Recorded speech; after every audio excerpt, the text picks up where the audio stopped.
everybody. Welcome to Saturday Night Rabbit Hole. I'm Joe Slick, your host. Peace out. My boy Luke, he's doing some work right now. He'll be in shortly. He will join us. And I have with me Professor Canuck, as everybody knows him as the triple decker brain man. And we're here. Let me if I can zoom in even a little bit for you so you can see my smiling face. Zoom in. There we go. Yeah, baby. Zooming in. Everybody.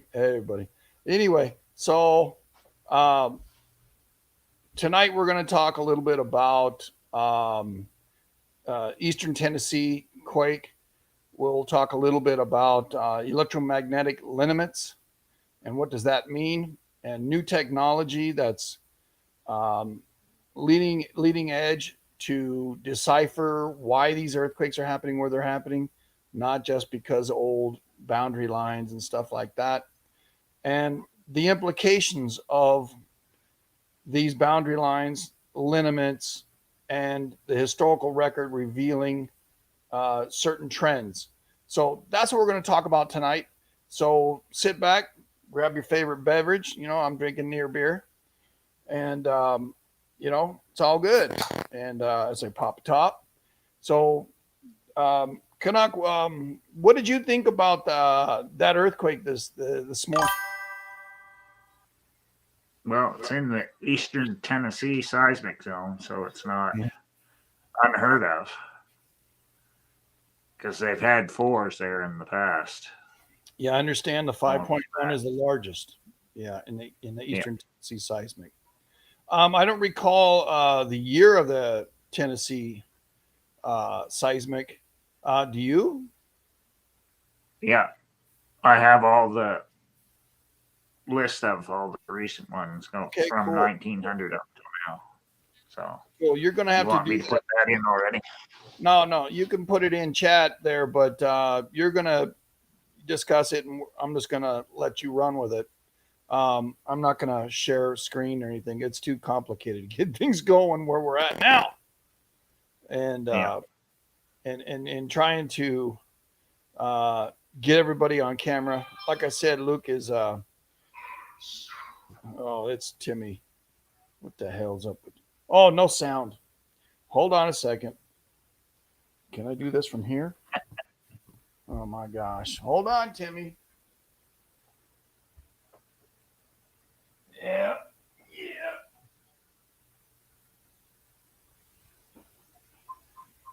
Da, da, da, da, da.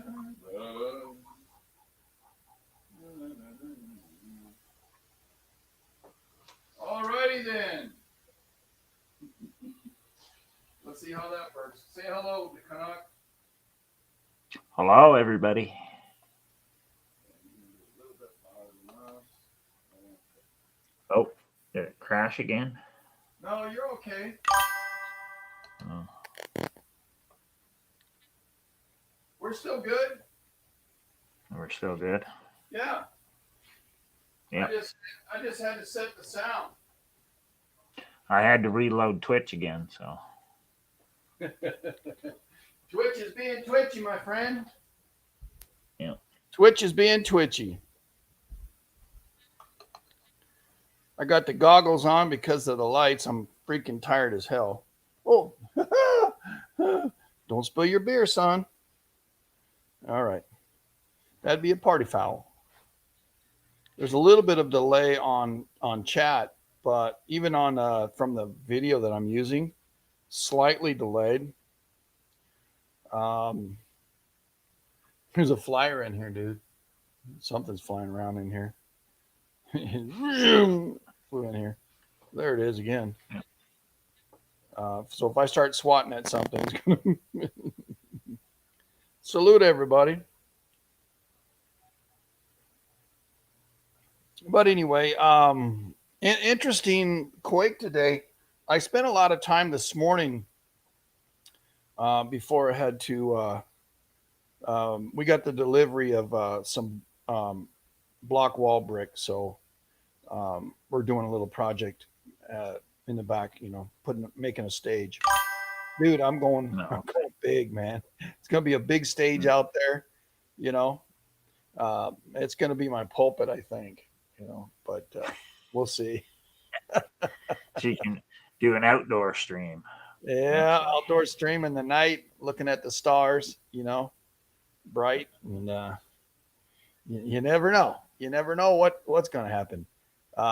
Luke, right now, he's in a mode where he's feeling happy, and so he's doing a little bit of artwork for me, which is private artwork between he and I, and that's why he's not sitting here next to me at the moment. He is 30 feet from me, but he's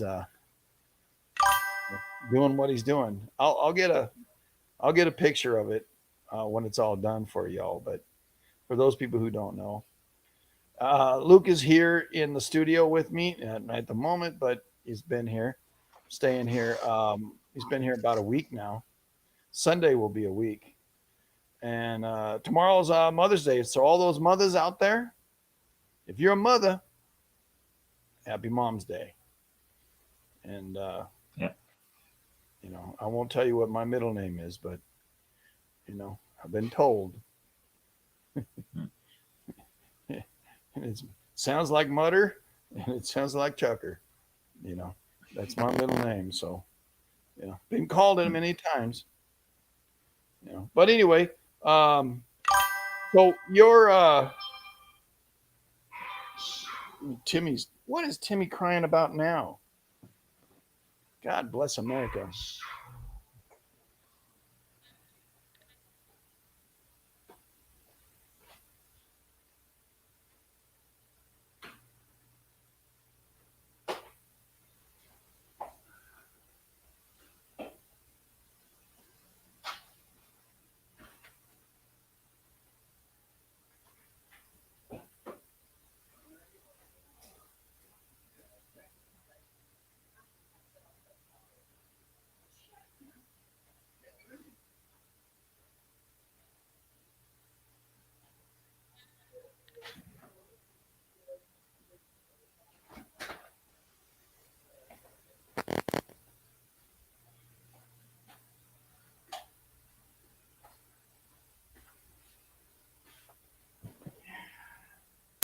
Yeah, this is the shit show part deux.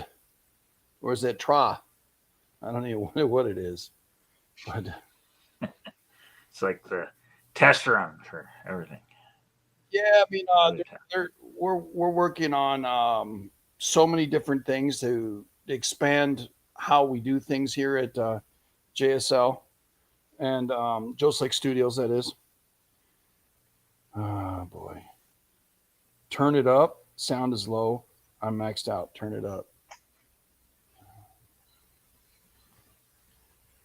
Turn it up. How the hell? Oh,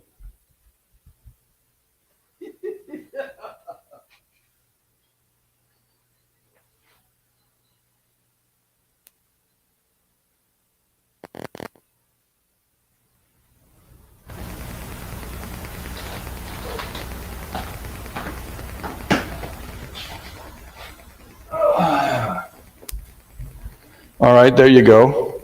Now I'm hearing an echo. Oh, crap. Yeah, it's way louder with the echo now.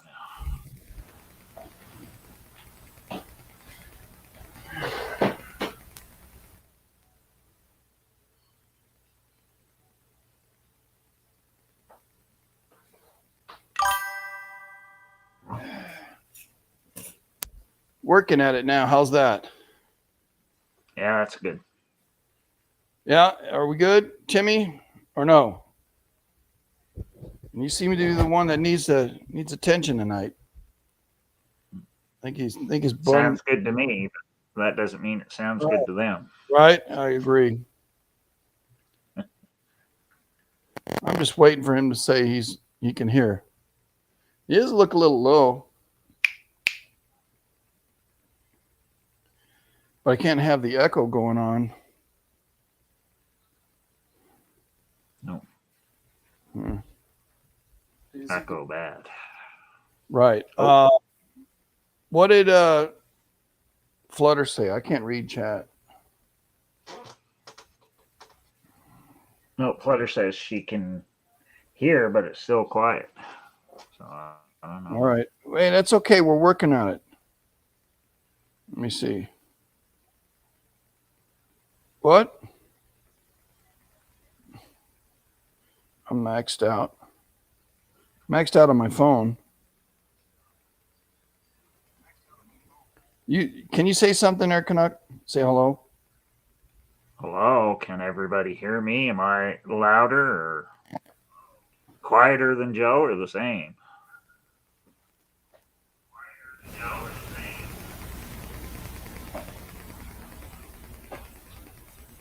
I know how to solve something, so hang on there.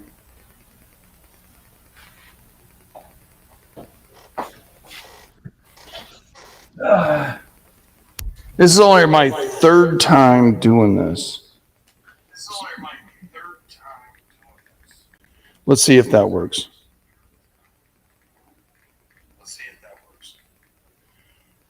Are you there, Canuck?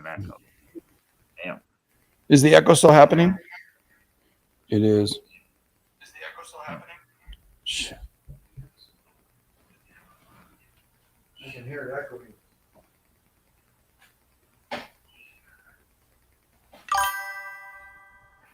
Yeah, it's like a delay echo. Yeah.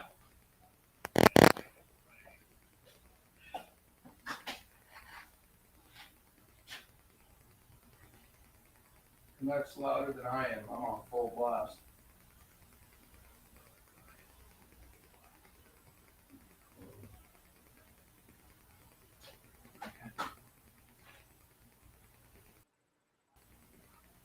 Like right now, to me, both you and I sound the same. Right? But that's not how it's going out to everybody else, I guess.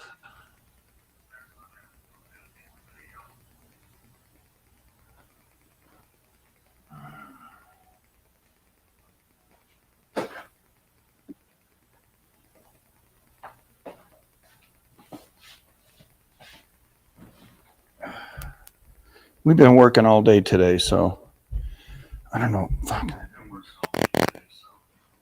I don't hear it echo, but I hear it here. Yeah.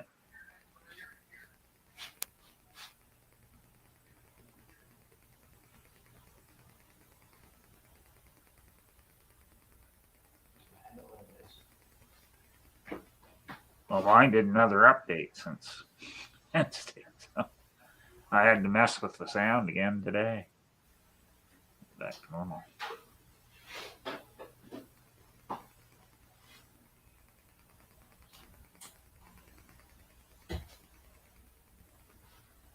Say hello. Hello? Can everybody hear me? All right. Am I under the desk? Well, let's see.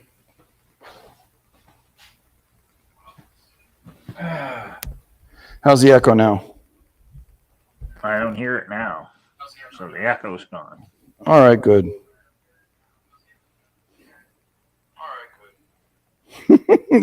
There's an echo going because I got it on my thing here. I'm going to turn my volume off on my phone. There you go. Oh, so yeah, it's probably the phone doing it. Yeah, there was. Is it away? Right. Hi, Susan. Yeah, there's going to be an echo until I figure things out. I got a different piece of hardware so I can have two microphones at one. If I did just my desk and him separate, I can only use one camera. So that's the problem. She hears nothing now.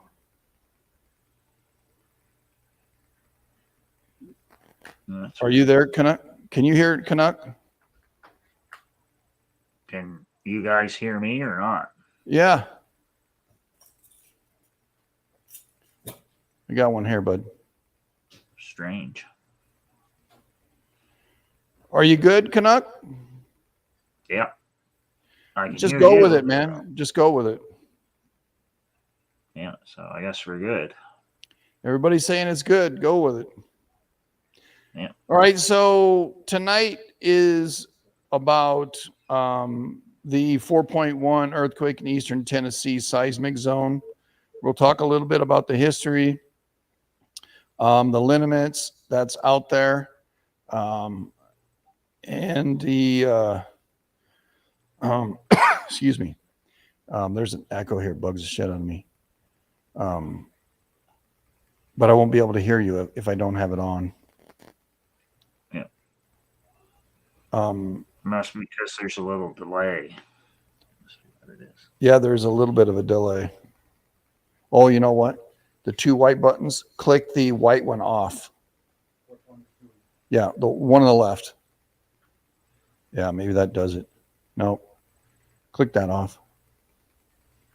No, both of them off. Let's see what happens. Okay, let me see if there's levels. They got levels, but we can't hear Canuck. Say hi, Canuck. Hello, can you hear me? Yeah. Okay, so put that one on there. That's him. That's the one that the volume has a little echo in. Yeah. If it doesn't sound bad on your end. Is it a full moon tonight? I don't know.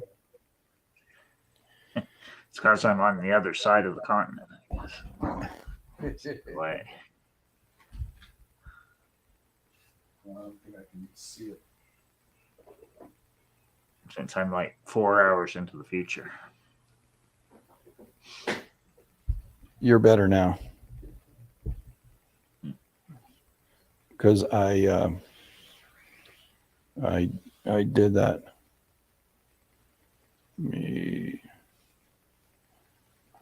Yeah, it's a little chilly in here, dude. Yeah.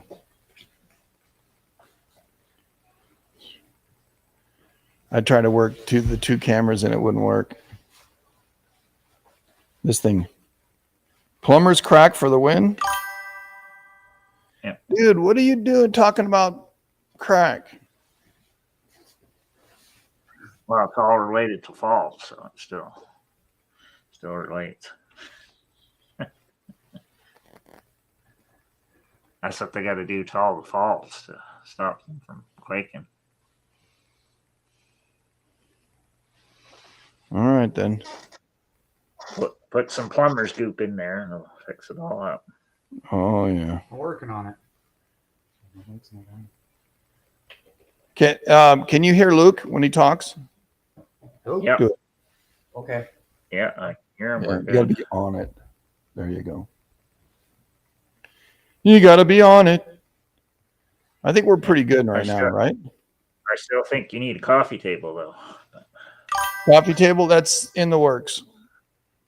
Yeah. Actually, there might be a we call those big desks in businesses, like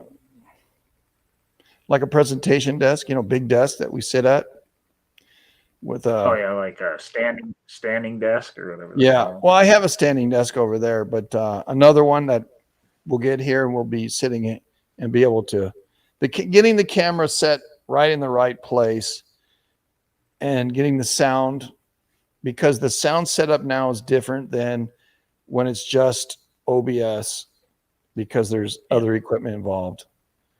There's a mechanism to allow two microphones, which you all can hear. Luke can talk and ask you questions on what you think about, the color of the sky. I don't know. Is the rain really purple? Yeah, depending on the weather, what color it is. Yeah, I'm wondering. Well, I don't know where he gets that purple rain. But that's another rabbit hole. I think he was on acid, yeah. Yep. Mo? Flutter, I don't speak woman. You better have some help. Mo! Doink. Well, if I'm holy, Plumber's crack stop earthquakes. Dry. I don't know.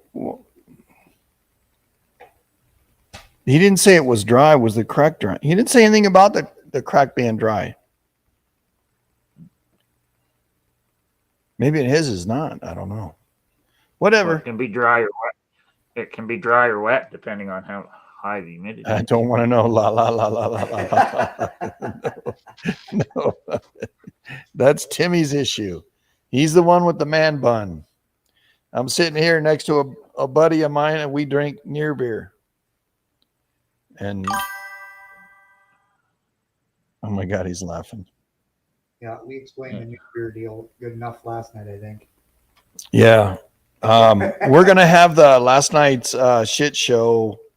I'll put it on Rumble, but it'll be up in, tomorrow, the next day. It was really good. I was real happy with it, Yeah. just because it was like, this is our third time setting this up, and you got to tear it down, set it back up, tear it down, set it back up.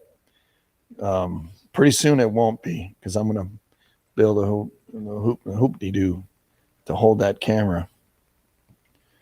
And then the other two cameras can come in and play. We're individual, That's yep. So then I got to get a monitor right here, which I have already. I have two other monitors.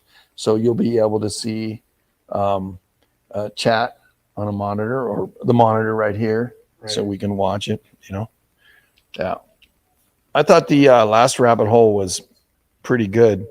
Why don't you do me a favor and talk to what's her name, Flutter Girl, about Shasta and the message that she was very upset that you didn't get to finish because of me, which I apologize. But well, it was just that article that I found that was talking about why the mounds in Shasta Valley are there, or the hummocks they call them, I guess. So what's up with that, bud? And it's the same stuff they figured out after Mount St. Helens happened and the side blew out of it. It made the same type of things. So basically, Shasta at some point way in the past had a big massive blowout and landslide, and then Lahar or whatever that came down and filled in all that. Oh, filled in the gaps? Yeah. Right. Because they've been trying to figure out what those things are, the round mounds and things in the Shasta Valley. Because at first they thought it was like this thing up here from volcanics. So but I'm dialing it in. It's actually from a big gigantic mud flow Lahar your show that came. It was one from you were on one channel, I was on another, so it split the channels rather than let them overlap each other. Yeah. And that article, I still have it on this computer, so I'll bring it up. Yeah, why don't you send that article out in chat so that she can be. The folks can take a look at it at their leisure. She'll probably understand what they're talking about in it better than we can. I'll put it in here right now. But it's cool stuff. All right. Because they go into super detail on it. Okay. There it is for you, folks. There you go. So that's about the Shasta deal. So enjoy. So they basically, to summarize, it was like a bigger blowout landslide Lahar than what Mount St. Helens did, because it came, I think in the article they say like 46 miles down from Shasta. That's quite a while. Well, I did hear Shasta topped itself off like 8,000 feet or something. It lost when it blew its top a while back. It was much bigger mountain, but I did hear one story about it. I might be confusing it with Rainier, but I don't think so. And I think in there they said it'd be the equivalent if Shastina blew off, which is the other. Yeah, it's that little one next to her, right? Yeah, the little one next to it. So I thought it was called Black something. Well, they were talking about in the article Shastina. Okay. So they said if that blew apart and then went down the valley, that's the equivalent of what it would be doing. Of course, they don't know. Maybe Shasta was, well, it probably was bigger in the past, right? So So when was now the they last have time like, that Shasta erupted their Canuck to just kind of? I don't know. I'd have to look it up, but like Okay. this was what they don't give an exact timeline in there. They just say long ancient times, Right. long ago. Yep. But so they don't give an exact date. So it's wild stuff anyway. So I just found that one of the other days when I was looking up stuff on Shasta because it's a very recent article. All right. So I just thought it was interesting because they were explaining didn't really understand it until they saw what Mount St. Helens did, and it's like a bigger, Just undo it. longer version of Mount St. Go through it. Helens. So Okay. good thing I left that on the computer. So I guess Flutter is that okay now, Flutter? Yeah, she can read it. It'll make more sense to her because it's referring to all the different places. She would know what they are. So it would All make right. even more sense to her because it's All right. like different people from there talking about it. Right on. So that's at sfgate.com, North Coast article, How Shasta Valley Formed Landslide 2029-7047.php. Go get it. Well, anyway, so changing gear, shifting backwards to where we were starting. I didn't know Flutter was on until I saw her there. So that's why I said, let's just stop, handle her, then go back to what we're doing. Talking about the 4.1 in Tennessee seismic zone. Tell us a little bit of history behind the seismic zone itself. What's the extent of it? What states does it cover? Yeah, I'm And just the going to read the orientation. wiki. Yeah, because it's only 3 paragraphs. So Okay. I'll just explain it. The Eastern Tennessee Seismic Zone, also known as the East Tennessee Seismic Zone, and the Southern Appalachian Seismic Zone. I'll explain that later because there's 3 of them. I better do it right now. Southern Appalachian Seismic Zone is the Southern Appalachians. There's a Central Appalachian Seismic Zone, which is actually where the Ohio and Virginia quakes are. And then there's a Northern Appalachian Seismic Zone, which is basically from New York State to where I am, going up the Appalachians. Yeah. All right. Now, the Eastern Tennessee one is one of the ones in the southern one at the bottom. But I'm going to explain how they all connect later when I get into. So it's part of the seismic zone of the South, Appalachia South, or Central. Yeah. Yeah. What? The Eastern Tennessee one seismic zone is part of the Southern Okay, Appalachian. Southern. Okay, Southern. Okay. Yeah. So it goes south, central, north. So that's pretty. So its orientation is northeast to southwest? Yeah. Or is it? Yeah, northeast to southwest because it goes. Okay. It's like the backside of the Appalachians, if you want to. Well, it's not on the foreground of the Appalachians, on the back half.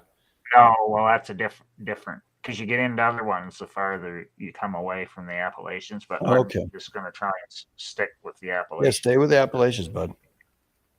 Yeah. I want to know how this earthquake, why it happened, and why this particular area. Well, yeah.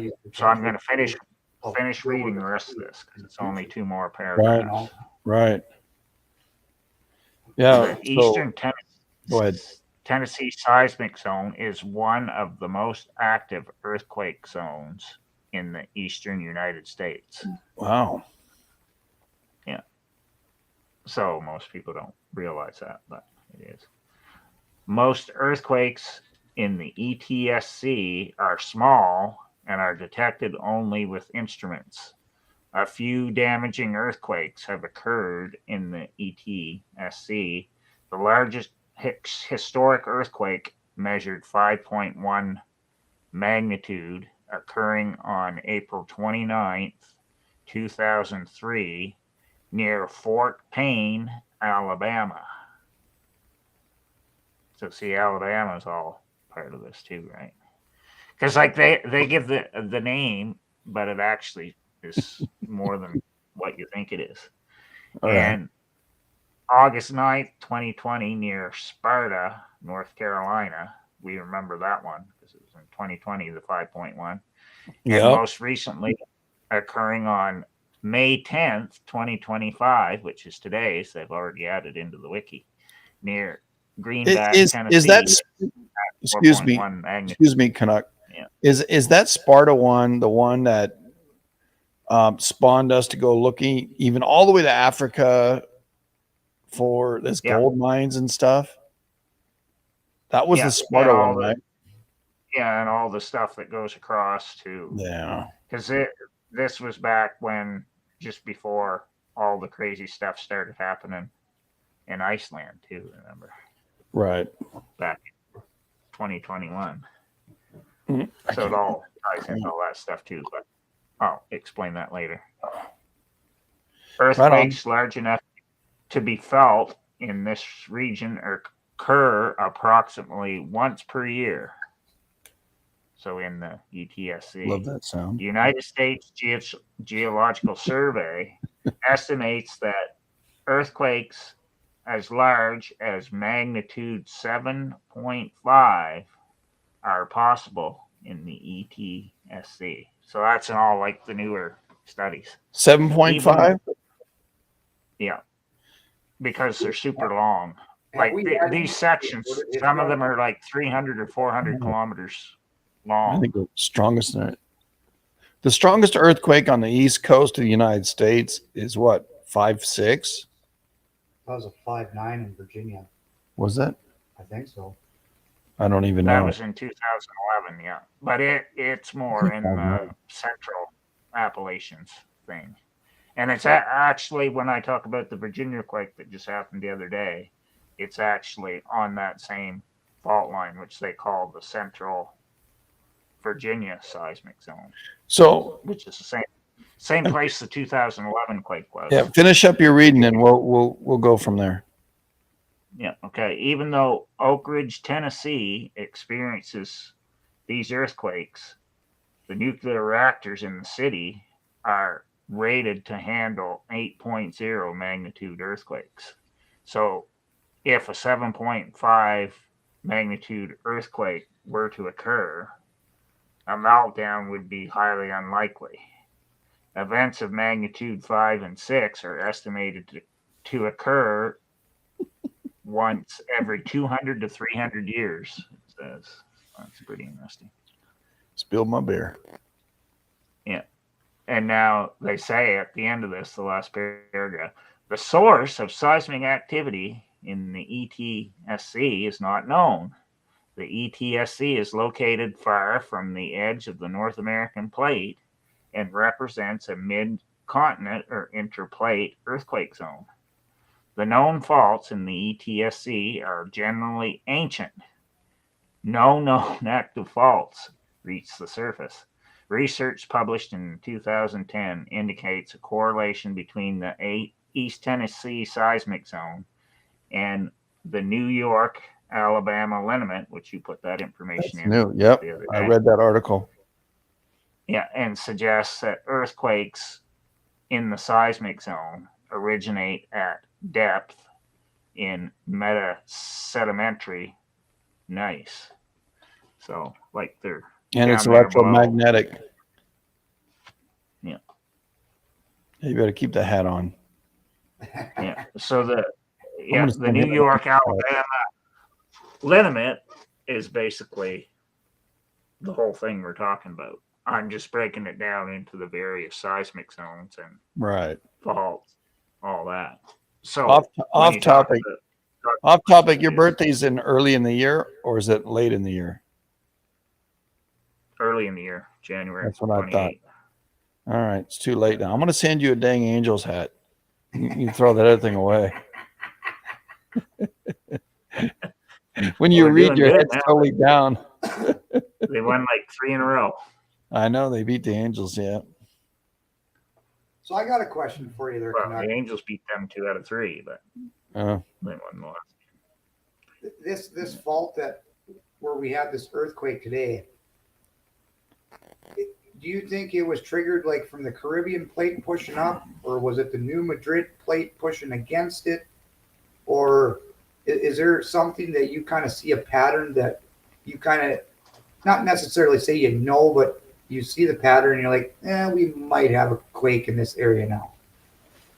I think it's a combination of them all. It's stuff from Iceland, it's the Mid-Atlantic Ridge pushing, and it's also coming up. is there articles or documentation that supports the idea that the Atlantic ridge is pushing against North America and making earthquakes, or is there research? Well, it's a spreading ridge, so I assume that's what it's doing. Yeah. I agree with. I'm only playing advocate only because I would like to support our supposition on that, because I believe the Mid Atlantic screws everybody up, man. It pushes all the plates, and it's like, destroy the world. If you get into the papers on this, it's super technical. It talks about like the whole Appalachian part that we're talking about all the way right from Alabama right on up. It talks about it being the Iapetus suture zone, which is the old ocean that was there when Pangea was all smashing together. So that's what it's talking. And it was 160 million years ago that the Atlantic did its thing, and wiped out nearly every living thing in the world. When it broke up Pangea. Yeah.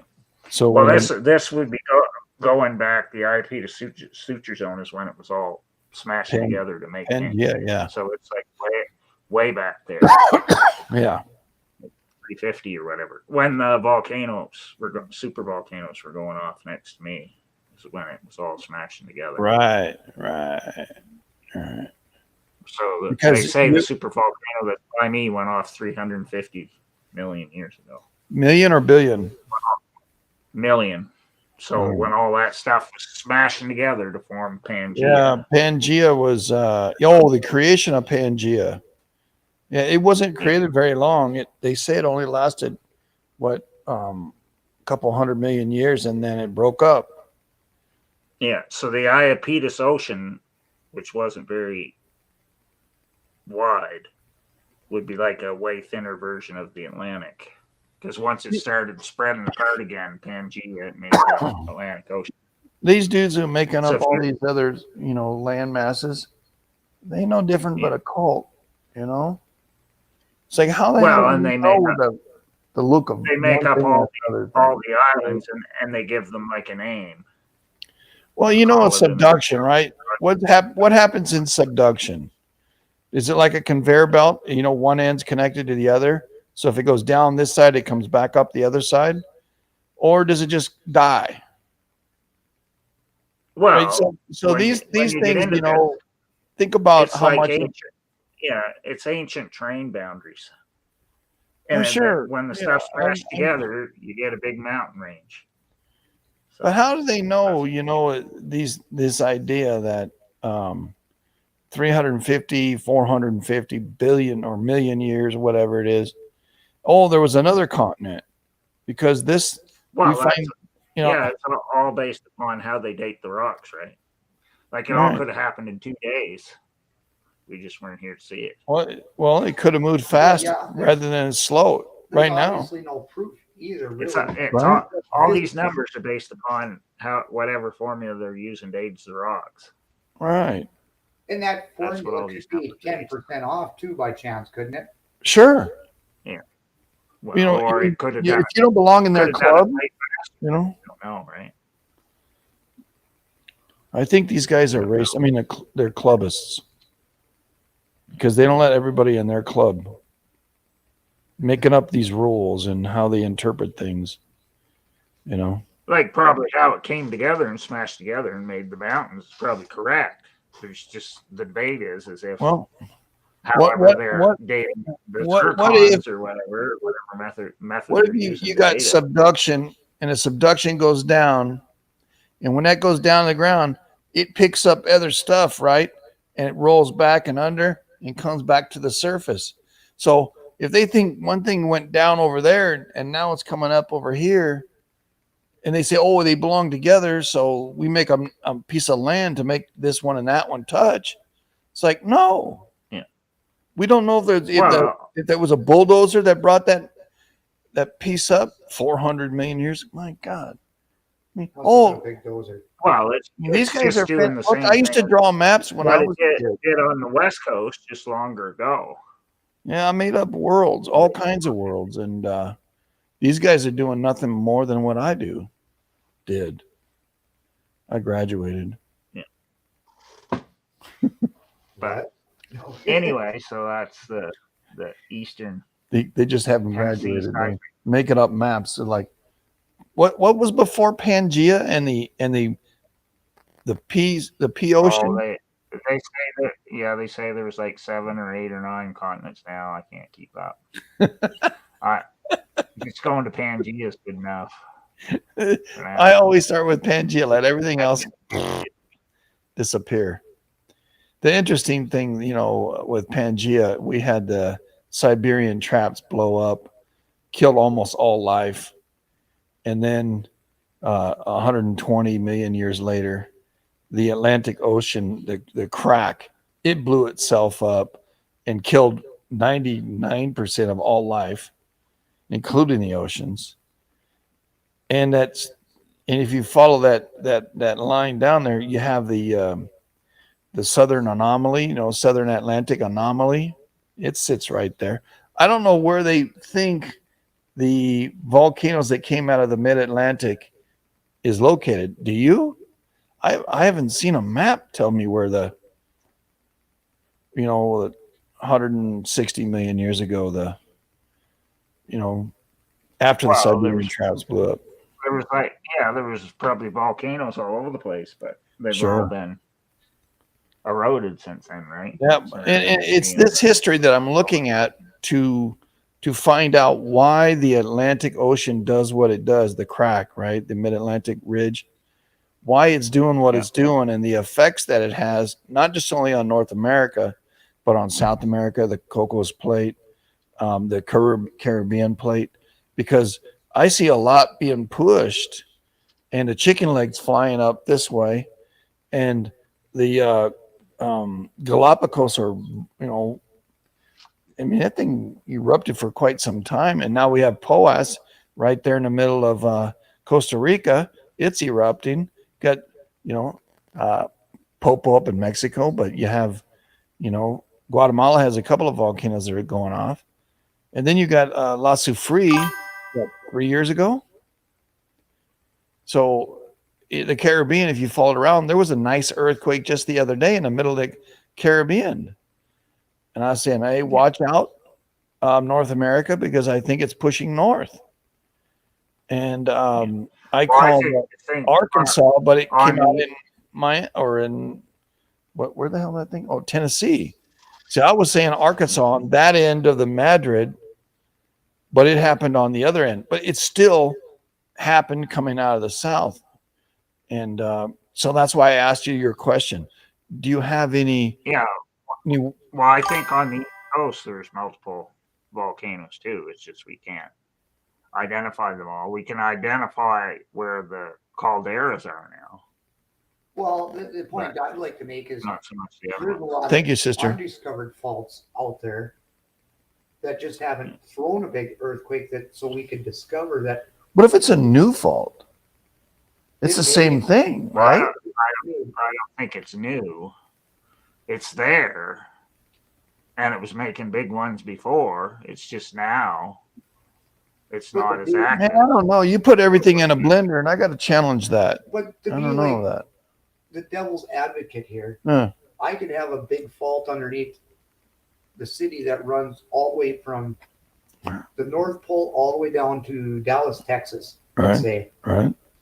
no one knows about it unless we get a big quake, An event or an some event event or something, happens, right? or all of a sudden we got lava filling up our lake for some ungodly reason. Or where did that come from? Well, then they're going to send all their trucks out there to figure it out. Is everybody, is Luke, you can hear Luke? Yeah, I can hear him fine. He can hear you. Yeah, But, yeah. but that's a lot of possibility too, don't you think, Canuck? Yeah.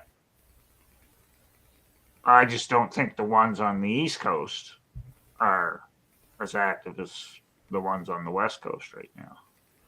Right. So Well, the West Coast are more noticeable. Part of my reason for moving asking you these really tough questions is that hey, I want to know, and I think there's a lot of people out there that want to know too. And you know, you're very well read, and I'm illiterate. Well, like they said in the wiki that there's a bigger quake there every whatever they said 200 to 300 years. So they Right. would be saying like 5 range or above. Do you think, like, I mean, this is how I think, this particular fault zone, understanding this fault zone and the subsequent other ones we call the backside, we would say the St. Lawrence lineament. The front side is a different lineament, which we don't know what it is. I don't think it's named, but I think it's the New York something lineament that's running down the front Yeah, side. they call it the New York, Alabama one, and I would Right. say it's more the back side of the Appalachians. And somebody didn't want It's to. What? going to make sense when I explain the other parts. All right. Because right now we're only What are you waiting on? Us, apparently. I guess. Shit. Yeah. Because now I put in there a study from 2023 that explains how the eastern Tennessee seismic zone is connected right up through the New York, Alabama lineament. Oh my God. It basically explains it. So I gotta send it here. And it's cool stuff. So let me, there it is. And I'm not going to go into super detail. We'd be here for like I can 100 tell hours just reading it. 15 jokes off of that one right there, man. That's funny as hell. I'm just going to read the title and a little bit of highlights of this. Dude, man, read on, man. Yeah. So this one, the title of it, a 15-year-long catalog of seismicity in the eastern Tennessee seismic zone using matched filter detection. So what they did, they took 15 years of quakes from, I think it was 2005 to 2020. Yeah. That's what it says in there. It said we sent a detailed catalog of 13,671 earthquakes in the eastern Tennessee seismic zone that spans January 1, 2005 to January 31, 2020. This study came out in 23, so it's pretty new. And so they tracked all those all the way coming up the eastern Tennessee seismic zone. You know what he's doing, with his hair. And Timmy, go ahead, man. You read on, bud. yeah, so they're given a bunch of dates here of a bunch of quakes that I'm going to talk about. That's in Okay, the cool. chart thing that I mentioned before. Now So we're I'm not talking going to about give where. all those now. I'll just show you when we get into that. So they're talking about magnitude 4.4 that happened on December 12th, 2018, Uh-huh. near Decatur, Tennessee. And then they wanted to see after that if it was like going up or down or of the eastern Tennessee seismic zone. And in this thing, they have like all the quakes listed going way back in like a chart, and then they have a map of them all too. So this thing has got like a whole bunch of crazy stuff in it. All right, cool, And cool. it talks about I'm going to give kind of the summary because I could read this for like a week. Yeah. So, The suspense is killing me, Knuff. yeah. Yeah, I'm gonna have to run for a beer. Yeah. So later on, after it talks about all these faults that are in it, Right. they start talking about the New York, Alabama lineament. Well, look I'm at just me in gonna the read camera. Look at me in the camera there, and tell me what your honest opinion of what you read. Just summarize it for me. You know, your brain works so fast. They're only doing it Alabama to New York, but Yeah. I'm doing it all the way to Iceland Yes, I know. because it's the same thing. Yeah. Uh-huh. And they're stopping where the central Appalachian seismic zone, Yeah. which is New York. They don't carry it on into the northern one, which goes right through me and right to Newfoundland. And then if they kept going farther, it would go all the way to Iceland. But of course, they don't go as far as I do because I'm international and they're stuck in the USA. So that's the difference. But anyway, back to this. Wait. He's international. Ooh. Worldwide. Yeah, because the faults Stuck in and the the USA? lineaments, they don't care about our boundaries. They just keep going. No. Cracks. What's it? I'm not The stuck crack in doesn't the USA. respect boundaries. It just keeps going.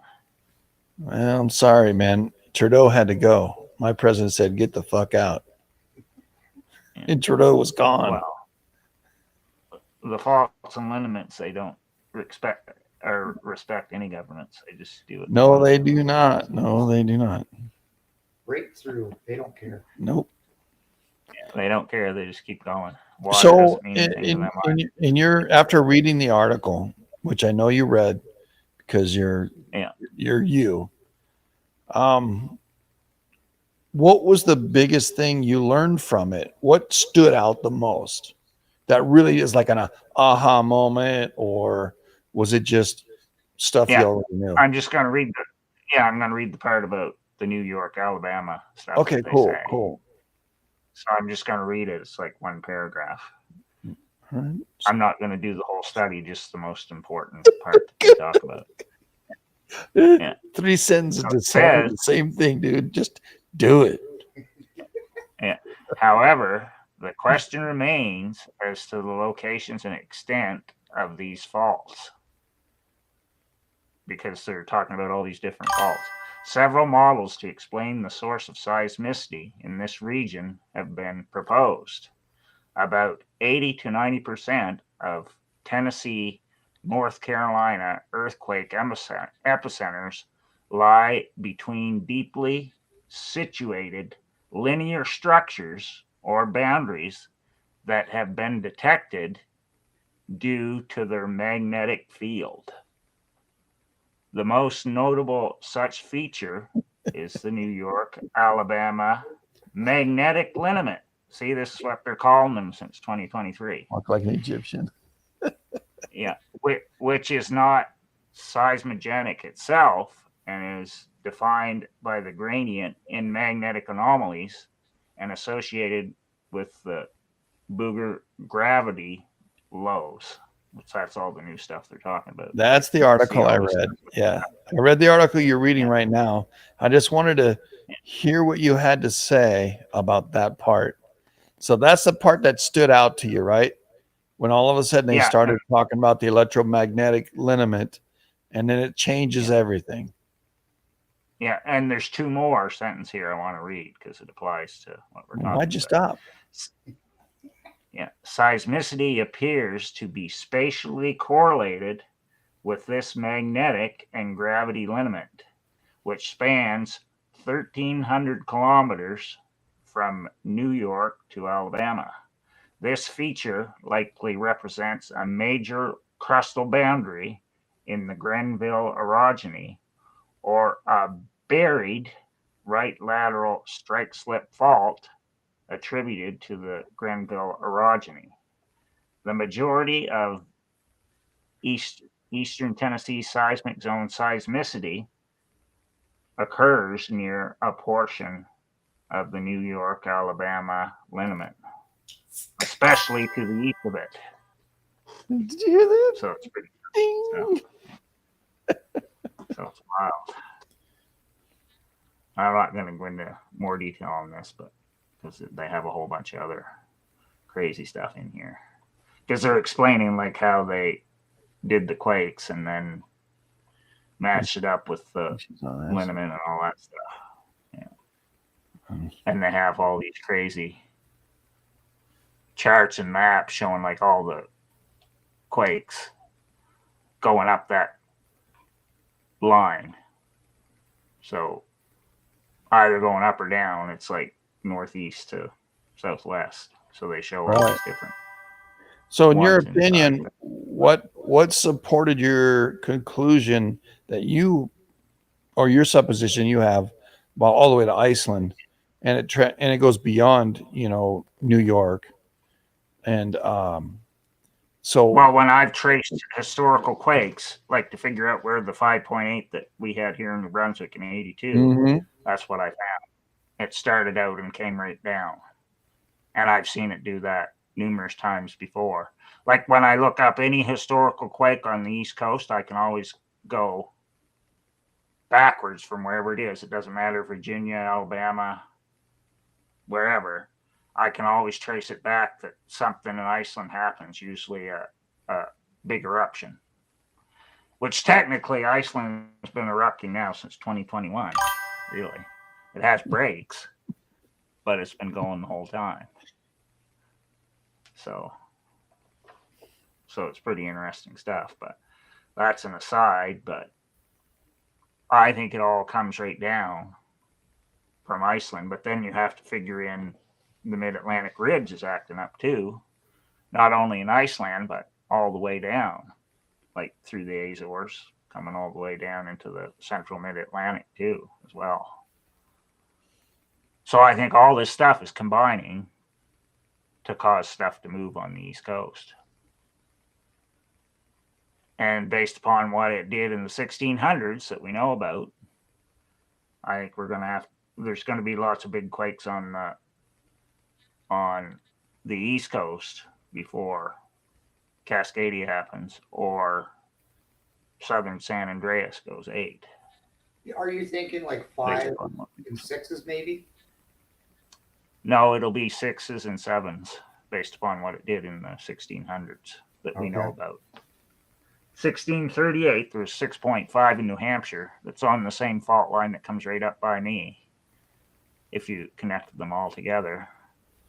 And there was a large quake in the St. Lawrence, Charlevoix seismic zone, which is also where the Charlevoix impact crater is, caldera, same place. Had a high 7 in 1663. So all those things happened. 6.5, and they think it was a high 7 now if you read all the newest stuff. Because they felt it pretty much the whole East Coast, and it wrecked Montreal at that time. Before they were figuring that quake was like a lower 7, but now they've revised it and bumped it up. Yeah, they think it was at least 7.5 or higher, like same level as New Madrid quakes. What year do they assume or they think? Well, there was people there then, right? So 7.5. Yeah, but in Montreal, it wasn't like a whole bunch of like big stuff. It's mainly like log cabins, same as what we would be where I am.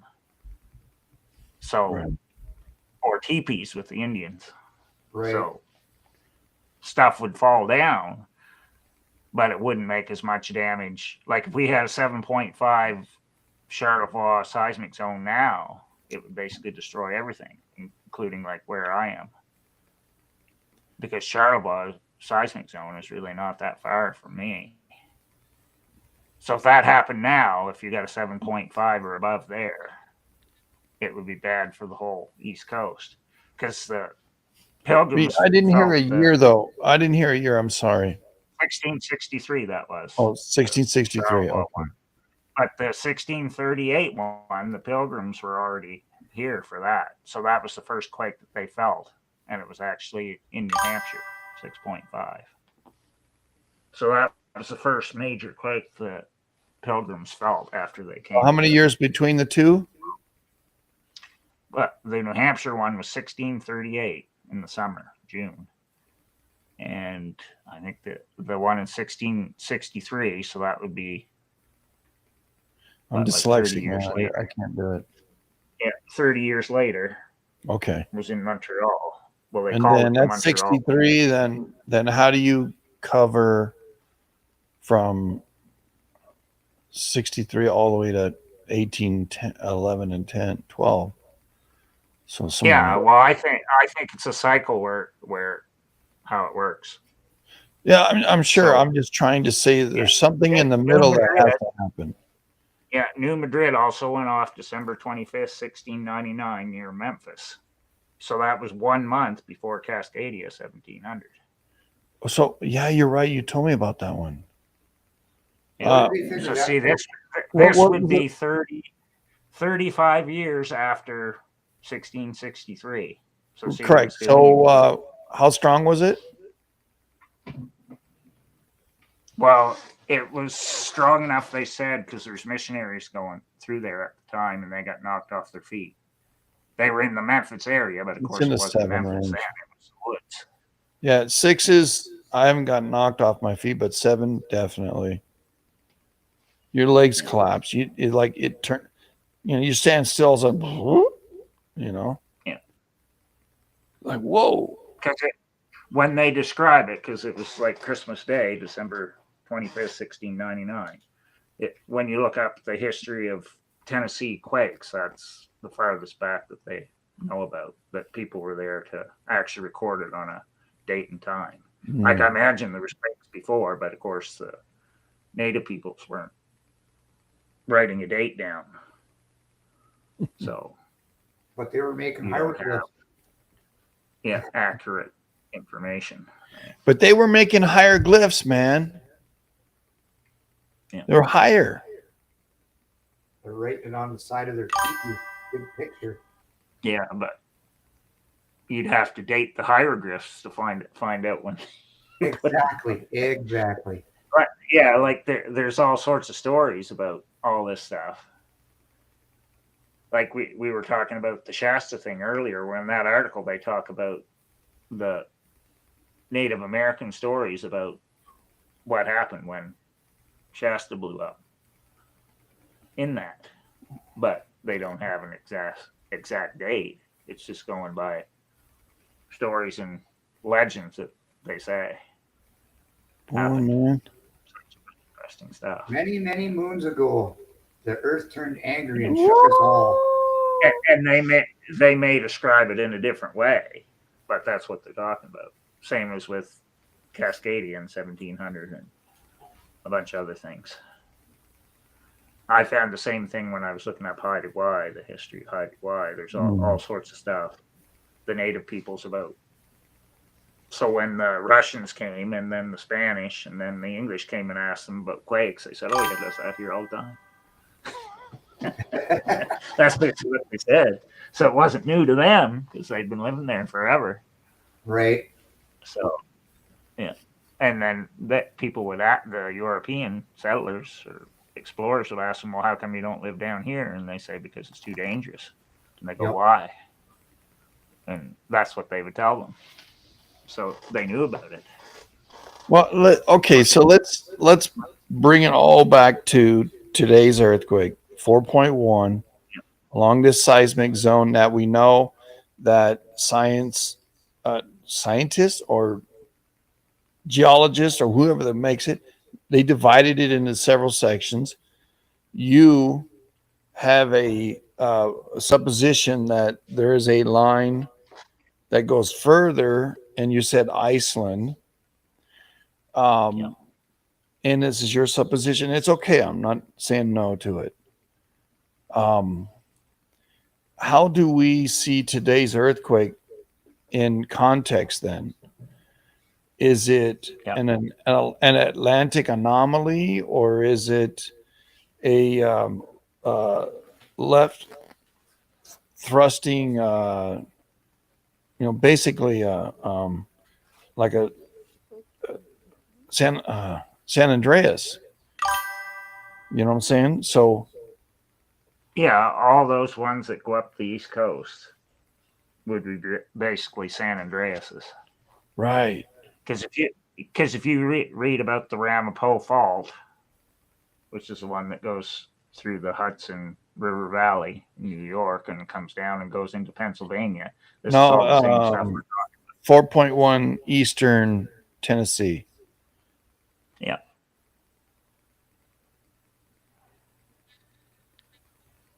I'm sorry I interrupted you. Go. You can continue. Yeah. And when you start looking at the other ones, because I've been studying the ones in Ohio that have been happening in Ohio the last little while, and the one that happened in Virginia the other day. Ohio's are funky, man. Well, not really. Because where they're happening is called the Rome Trough. That's the name of the fault that's there.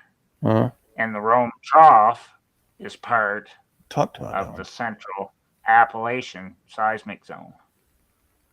So if you start connecting it's all an the offshoot seismic zones that it's all the same one. They're just naming different segments of it, different names. And then they're naming each fault that's in each one. That's basically what they're doing. And I have a map, so I'm going to show you where the I think it is. ones are. So basically it talks like when you start digging into all the papers that talk about where it is, it's all the same. So let me ask you a question. Actually, it's questions from Flutter Girl. It says, do you think the New Madrid is loosening up?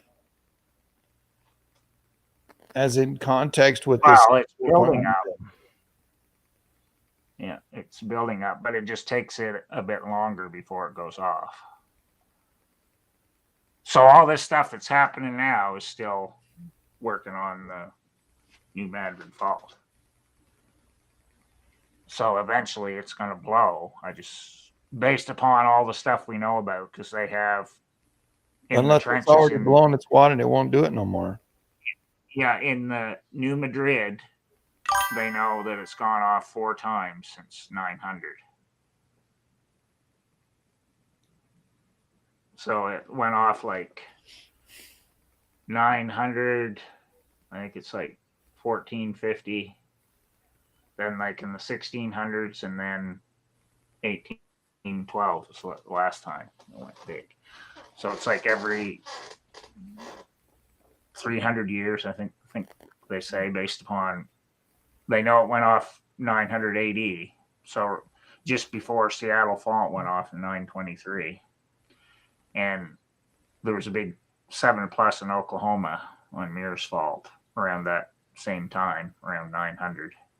And supposedly, if you read all the current stuff on the thrust faults in LA, they all went off in the early 900s too. If you read the latest stuff from in the 8th century, huh? Yeah. Well, the 900s. Yeah, the 8th century. And what's 9th century? Yeah. 9th century. Yeah, in the 900s. Which just happens to be about the same time all the other stuff we've been talking about, like the earthquakes that were in Lebanon and Turkey and all that, were all like 1,000 to 1,100. So see, we're all within like 200 years. Right. So it's pretty interesting. Yeah. So it all ties into all the other stuff we've been talking about too.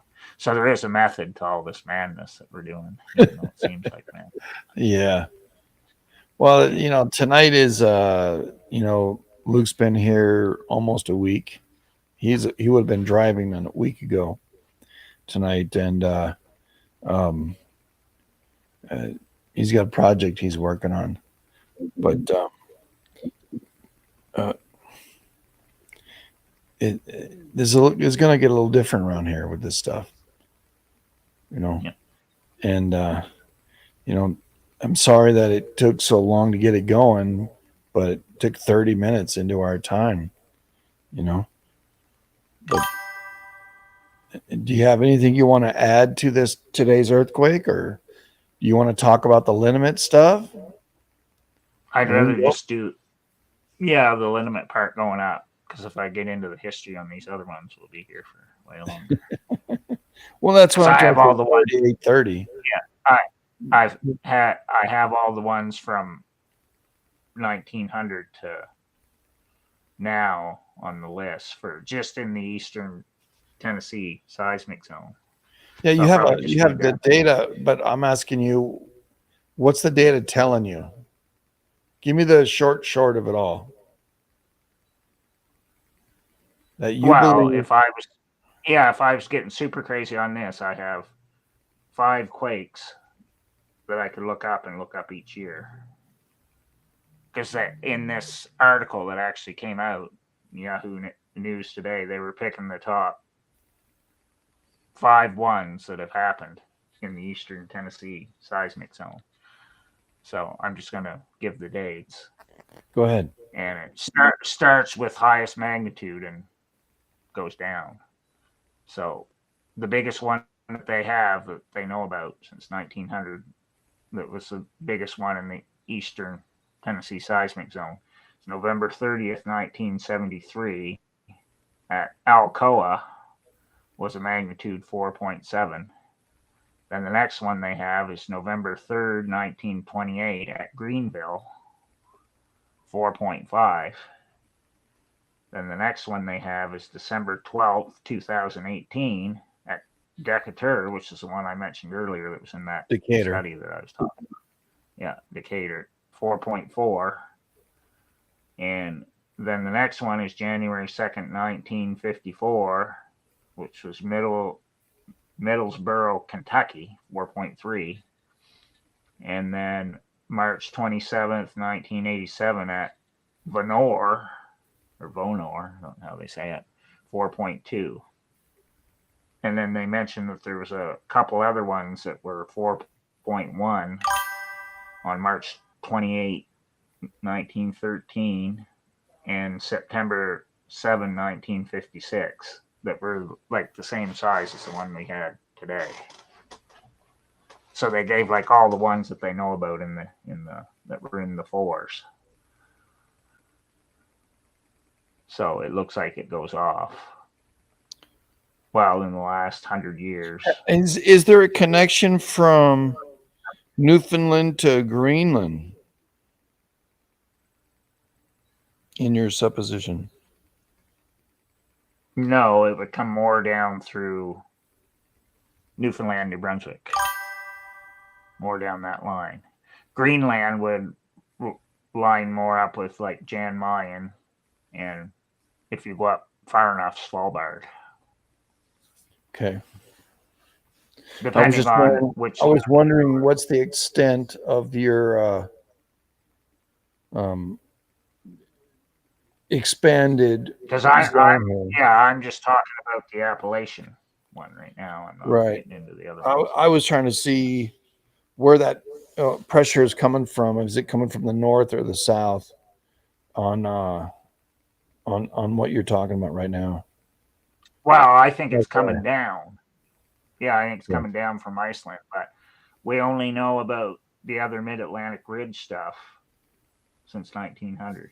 So I assume probably the whole way down the mid-Atlantic ridge is going off too, the farther we go back in time, right? But we don't know because they weren't keeping records of the quakes on the mid-Atlantic ridge, like back before 1900. So I'm assuming, like, say for the 1638 New Hampshire quake and for the 1663 Charlevoix seismic zone Montreal quake, I'm assuming back then that the Mid-Atlantic Ridge was going crazy. I know Iceland is going crazy because they have records of that going back to the year 1060, I think it is, or in the detailed records of it. So you can find out. You can actually find out when you look at the eruptions in Iceland. They have them all written down by year, going way back, so you can actually see that the volcanoes were going off before all these big quakes happened. So what's take all that and put together, and what's your opinion as to what's going on and how it works? Don't tell me the details. Tell me the top sentence about all this. Well, I think the quakes on the East Coast mostly have to do with Iceland, what Iceland is doing. Okay. Because everyone I've looked up, doesn't matter what state it's in, there's always volcanoes going off in Iceland right before, every single time. So it doesn't matter if I'm looking up New Jersey. The biggest quake supposedly in New Jersey was 1783 that they know about, the largest one. And that was the same time as the Lackey Fissure eruption was going off in Iceland. So there's an example. When I looked up 1638, Grimsvötn was going nuts. When I looked up 1663, same thing. And another thing that was crazy about 1638, Etna was going nuts too at that time because there's records. So there's that. So there's a correlation along the inner coast of North America that coincides with the edge of the shelf, the ice shelf, and all that up north, all the way to Iceland, and that's pretty crazy, man. Yeah, and if you could follow earthquakes, I mean pressure. When I was looking up all this other stuff, like about Ohio and Virginia, I found out that in 29, which was the same year as the big quake by Reykjavik, their biggest one, 6.2, there was a high 5 in New York State, near Attica, New York. And I found out Virginia was acting up, Ohio was acting up, and one other place. I can't remember. Crazy. That was, I think, North Carolina and South Carolina. It was all the same year.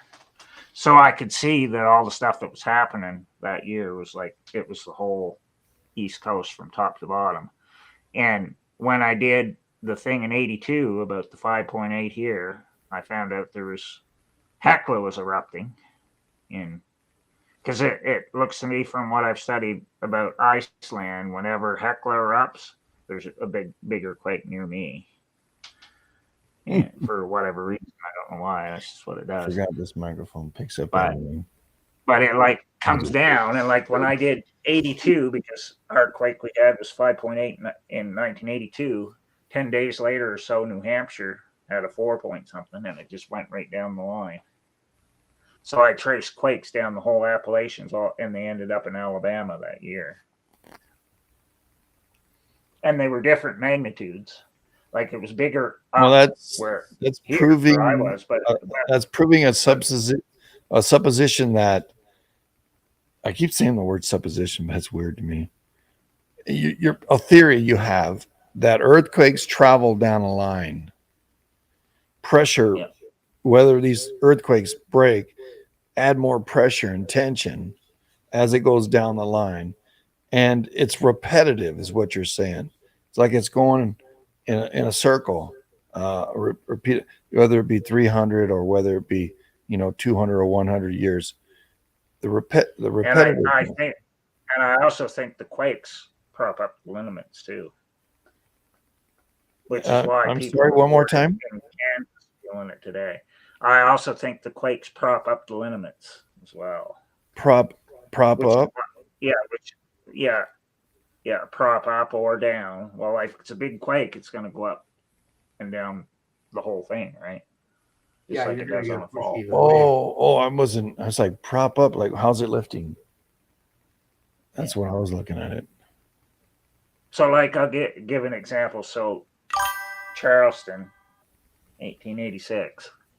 Well, basically, they felt that all the way up the entire East Coast, like way up Boston. So, kind of did the same thing as New Madrid. That was the one that rang the Liberty Bell, wasn't it? It broke the Liberty No, Bell. that was one of the. I can't remember. No, I think New Madrid rattled a bunch of stuff too, but I can't remember. No, if that was the Liberty Bell was in Philadelphia and it fell. Oh, okay. I think. Well, there was a big one in 1727. Yeah, I think it was an too, earthquake. It did it. Yeah. It cracked the Liberty Bell. Because that's another big quake on the East Coast, which they think was down New York, New Jersey area, 1727. Okay, Uncle They're not Fester. quite sure exactly where it was, but I'm not sure if that's the one that broke the Liberty Bell. I know, right? I have too. Chuck, you just got to shave it, bud. Just got to shave You it. just got to shave it off, bud.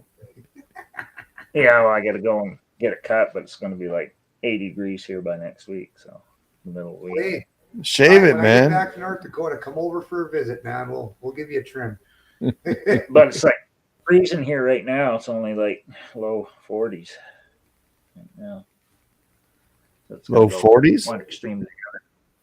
Shit, today we yeah, had it's what, only like 94? 95. It's only 95? like 6 Celsius here right now.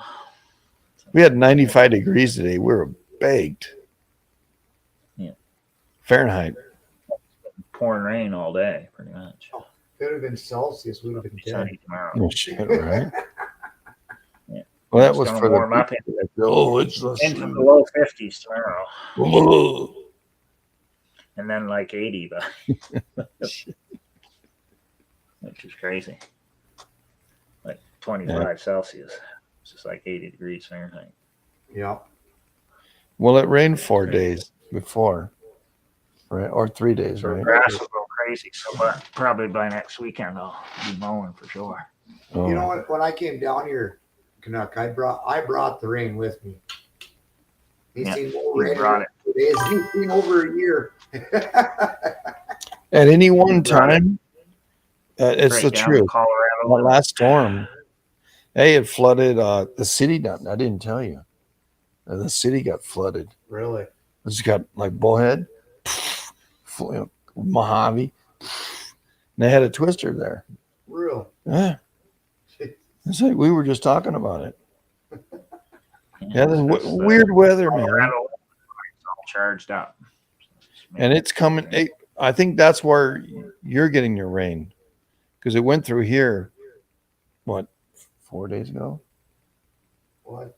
3 days ago. 3 days last ago. time it rained here. Yeah, Wednesday. Yeah, that rained hard that day.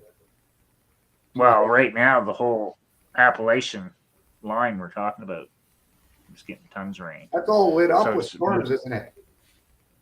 Yeah, so it's basically like all the stuff that was back towards the middle in New Madrid before was getting all off with rain. Now it's moved a little bit east, and it's on the same line we're talking about going right. Flutter Girl says, "Is weather a woman? Is it? Can it be And like I think- to a woman?" I think if you check the Iceland weather lately too, they've been getting rain and storms there too. So it's She all the said same- they're schizo. same line. That's just Mother Nature in general. Schizo, right? What I'm talking about. Mm. Right from We got to get her top to back bottom. on. I was messing with Flutter. So it's crazy stuff. Well, to me, it's interesting because I see the correlations. I agree with what you're saying. I've had my own thoughts and added to whatever my philosophy is about it. But I really wanted to dig into how you see it, not just the data, but how you see it. And you're a little bit reluctant to just come out and say it, but Well, for everybody to understand what I'm doing, I'd have to show you every single thing that No, you don't. Track You it. just tell us what your results hours. are. Well, out of today's earthquake, Canuck, what's the You won't biggest say it. point that you would like to make to the crowd out there?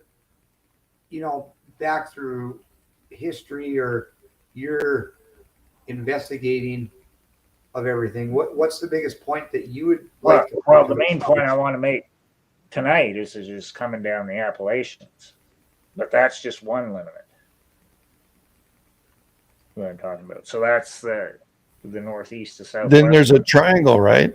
Coming down, from South Carolina. Now we have this one in Tennessee, but we also have the Virgin Islands. There's your triangle. Well, that's another one that's going the opposite way, which is the northwest to southeast one that I found today. Does that line? Now I'm going to explain how that one is. The liniment that you're talking about. Yeah, I'm going to explain. Go ahead. Go explain. You explain. Yeah. So the 4.1 is on the same line. Well, when I started looking today, because I saw the other ones that have happened like the last few days, because there was a quake in Virginia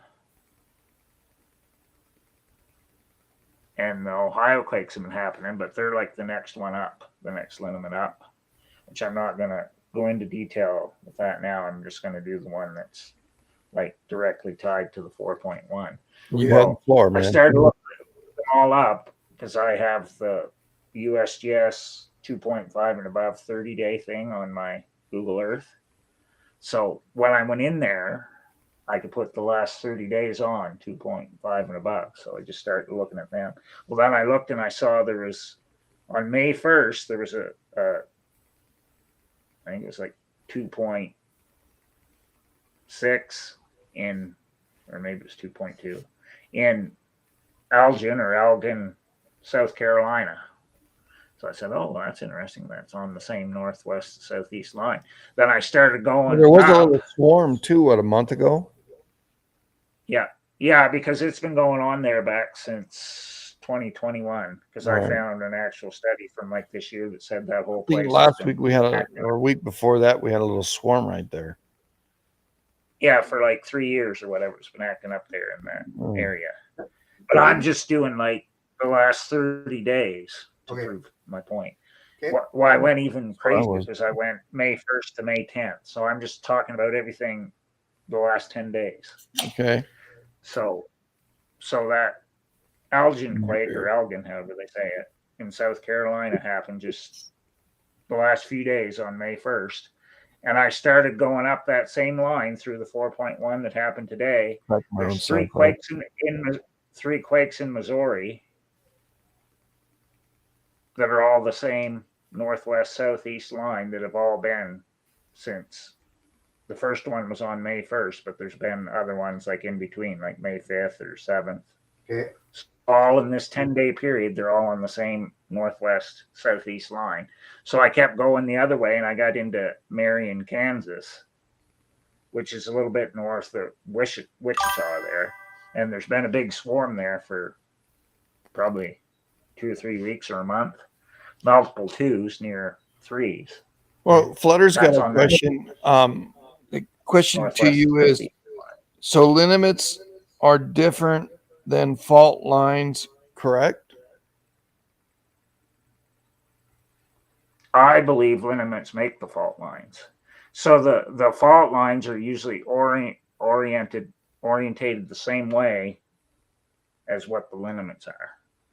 So you get ones that cross over each other, because you'll get east-west ones, you'll get northwest to southeast ones, you'll get northeast and the other way.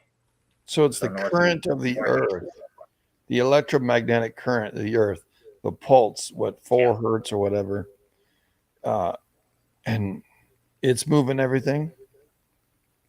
Yeah, and I think for it to make a big quake, it's got to come along 3 liniments to make a big one, because it's where they like intersect. So are you talking like so you got the liniment, and then you got the one on either side? Yeah. Yeah, and I think that's why the quakes triangulate, because that's how it's doing it. So, like, once you have a big one on one liniment line, it adjusts to another one that's right next to it. So So you end up having like two big ones on the same line, and then it adjusts on the next one closest to it. So you get like three quakes usually together that are all big. It's kind of like you accidentally plucked the third guitar string to complete the triangle. mm, Yeah, because it's adjusting to what the other liniment is doing. Right, That's how I think it works. So what I did tonight, I started with just the Appalachian one, which is the one that's northeast to southwest. Well, now I'm talking about the one that's going the other way, northwest to southeast. So I got to Kansas, and then I kept going on that same line, and guess what I ran into? The Utah quake, the 3.9 that was on May 1st, right by, just a little bit below Salt Lake City, Independence, Utah. That's interesting. And I could have kept going to see how far it went, but I only went to there. Because there was another quake that happened in Nevada that was on the same line too. So I thought that was pretty interesting.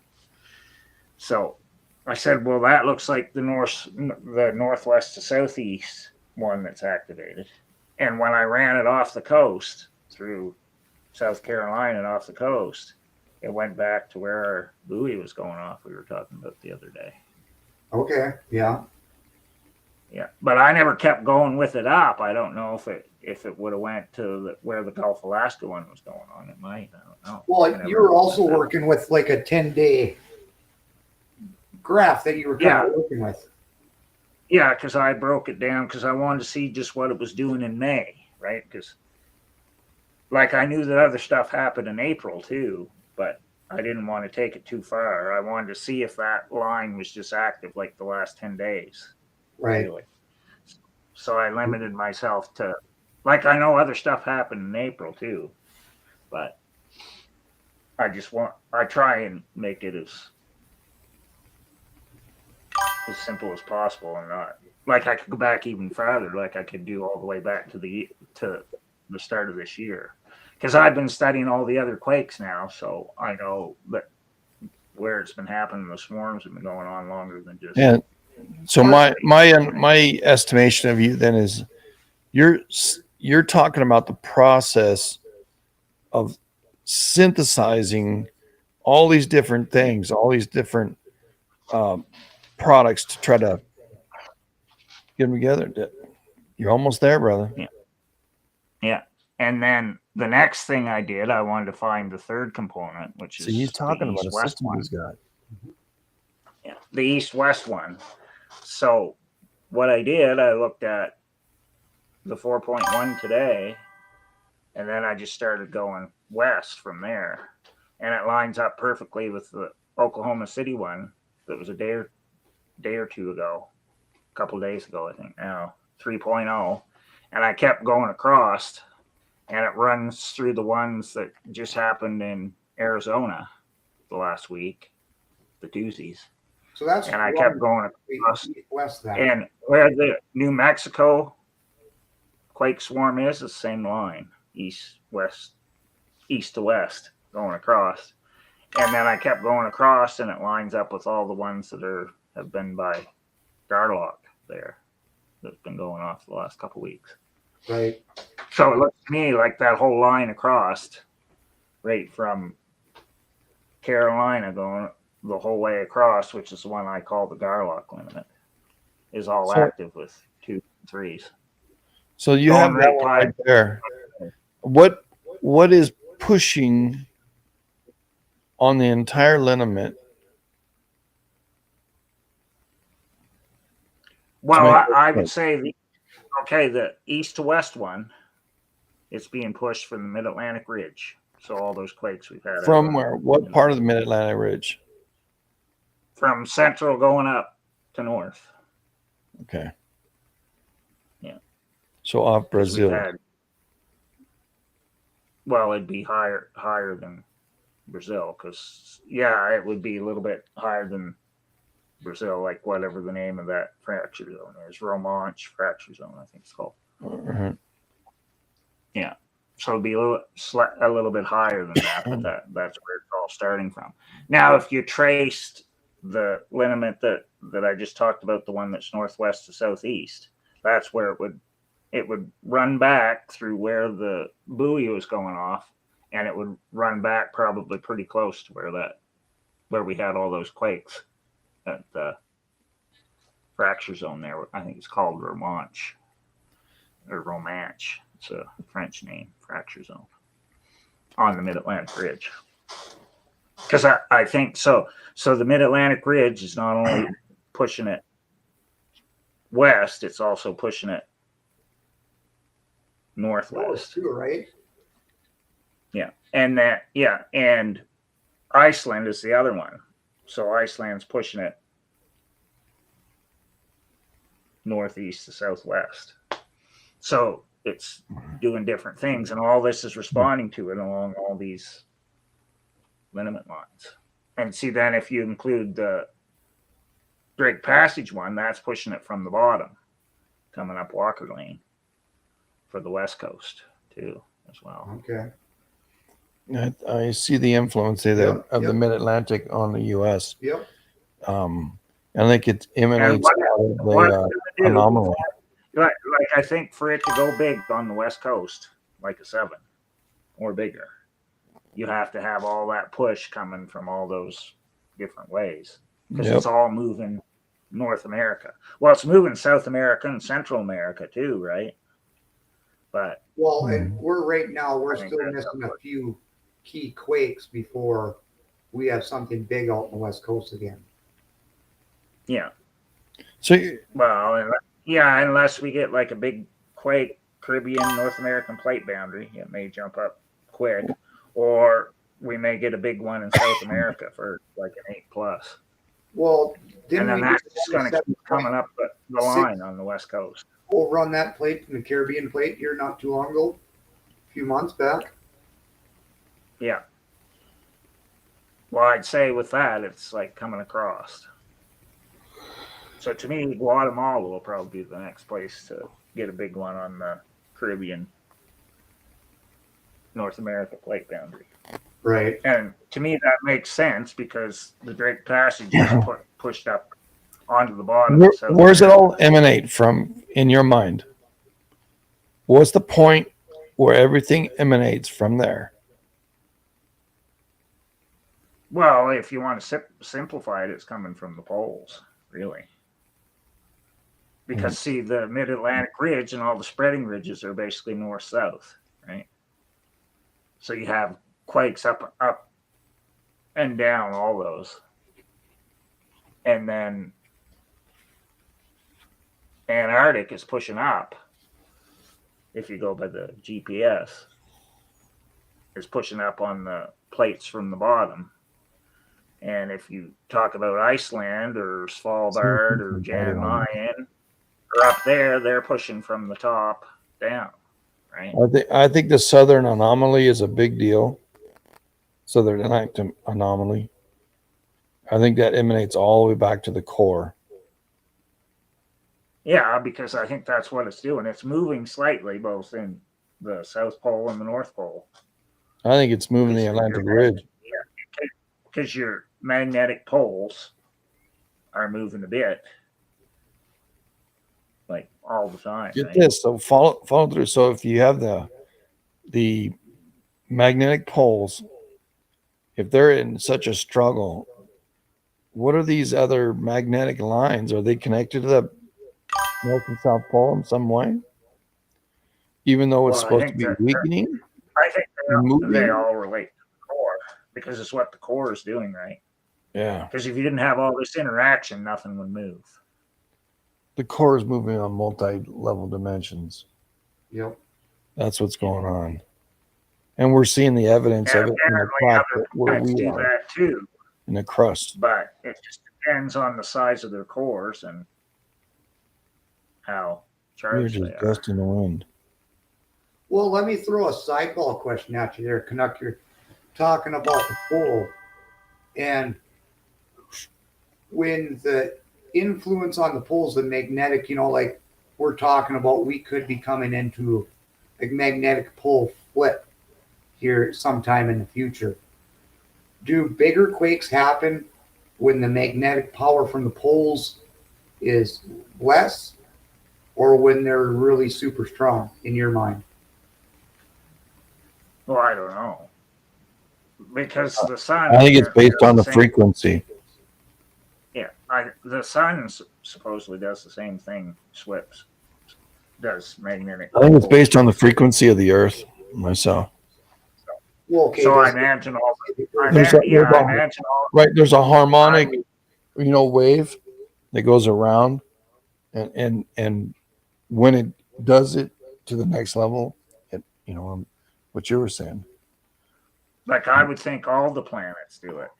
I just don't know. Emanates like Yeah, how strong their magnetic field is, and one level chest, two level chest, three level chest. The boards. how it's interacting It's with the doing sun. it. And But my question is we're It's an supposedly echo. coming into a magnetic flip. The Sure. our as our magnetic gravitational, from the poles weakens further and further, are we going to expect bigger and bigger quakes, maybe more often even? well, I don't know. Like maybe it happened before, but we weren't recording it, so Well, yeah, I mean, no one was really Yeah, able because to record it 800,000 magnetic years flips ago. before, but like if we weren't recording when it happened, we wouldn't be able to tell. But you don't see from your research all the way back. Yeah, to when- like everybody thinks it's going to be a big cataclysm, but I don't know, is it or not?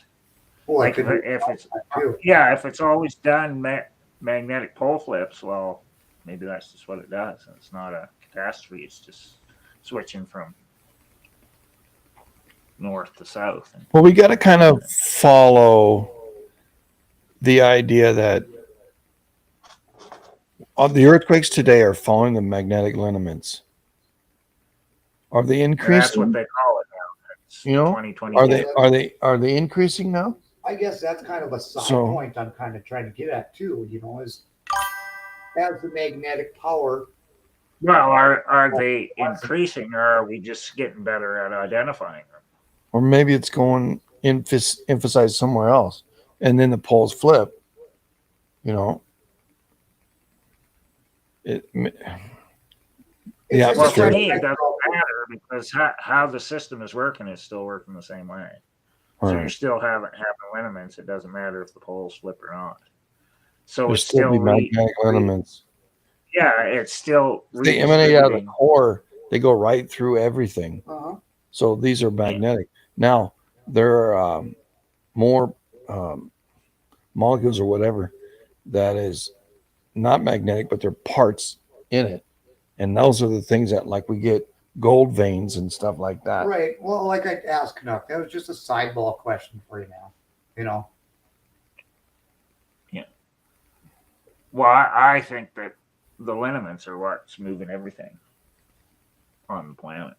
Really, Yeah, I think it's the back to how the anomaly. like if you read all the crazy new stuff, the geophysicists, what they're talking about how the ionosphere responds to the faults and the lineaments and everything else. Uh-huh. They're getting all right crazy with it because it's all like a system that's responding to the charges that are coming in, whether from the sun or I cosmic think the rays. southern magnetic anomaly is related to the core of the Earth. It's like a pimple on its ass. Yeah. And that's what's the wobble and everything because something in there. Well, there's new studies that say that all the charging is going in down there by Bouvet Island. So that's where the South Atlantic anomaly is. Yeah, So when I you think get a it's big thing, it all the goes next in near step there. up from, and that's what's pushing everything. That's where all the electric charges are. Most places where there's lightning that going off Yep. is right down in that same little range. It's all that electricity, that charge. Well, see, that's what they're trying to do. The crazy geophysicists people are trying to see if all this stuff is all connected together, which I think it probably is. But you just got to That's have my thought too. so Yeah, much I'm data like, to- it's trippy because stuff. when there's a lot, yeah, when there's a lot of lightning on planet Earth, it messes with the human resonance too. Yeah, So all the stuff is all related. that's another trip for us to discover about the human resonance. It's a trip, man. Well, on So- some of them really big thunderstorms, they get them sprites Yeah. up above the And atmosphere. now Oh, yeah. from Hey, all different the stuff colors, I've been like the watching rainbow, lately, different colors, like the auroras are different colors. holes The world is are telling what us something, indicate the big quakes from all the new stuff. It's I've been- ours, how we have to figure it all out. I hope that made So sense. it's the coronal hole high-speed streams that solar wind coming from the coronal holes is what makes the big quakes. So when it hits the Earth, it causes the core to respond and release any built-up Huh. energy. I think that's what they're going to figure out, or that's what some people are saying right now. That's what But you figured out. Coronal hole, the coronal hole has to be in the geo-effective place so that when the stream comes out, the high-speed solar wind stream has to be able to hit the Earth. If it misses us, then it doesn't do anything. But if it hits us, then that's when you get the big uptick in larger quakes. So like 6, 7s, 8s. Yeah, I agree. Well, and then I agree with you. then Foote. some people are saying the planetary alignments. Anything feed that into pulls that on too. the electromagnetic waves and harmonious life that lives here, Yeah. it's going to mess with you. Something putting a wave out, it's going to bounce off us and our kind of our ecosystem of how our planet works. So outside of our Because right planet, now, there's got to be a the big relationship coronal one way or hole, another. yeah, on the back side is coming around again for the middle of this month. Well, they don't And the believe last that few- space is a vacuum anymore. Yeah, the last few times it's gone around and come back to the geo-effective position, that's when we've had all the Space has Big mass ones. now. Well, yeah, it's dark energy. crazy stuff. Well, there's dark energy in that mass. And that's what they've never seen it, but they think it's there. And so if it does what all these different people think it's going to do by the middle of this month, we should have a massive large quake. Probably high 7 or maybe even an 8. Well, I still say we're If way you- overdue for an 8. Yeah, well, we haven't had any since 2021, so, and you're supposed to get one a year on average. So we're way overdue. Yeah. Might end up with a 9. Yeah, I was just gonna say maybe it blows right by 8 and goes right to a 9. In your opinion, where you see it happening, man?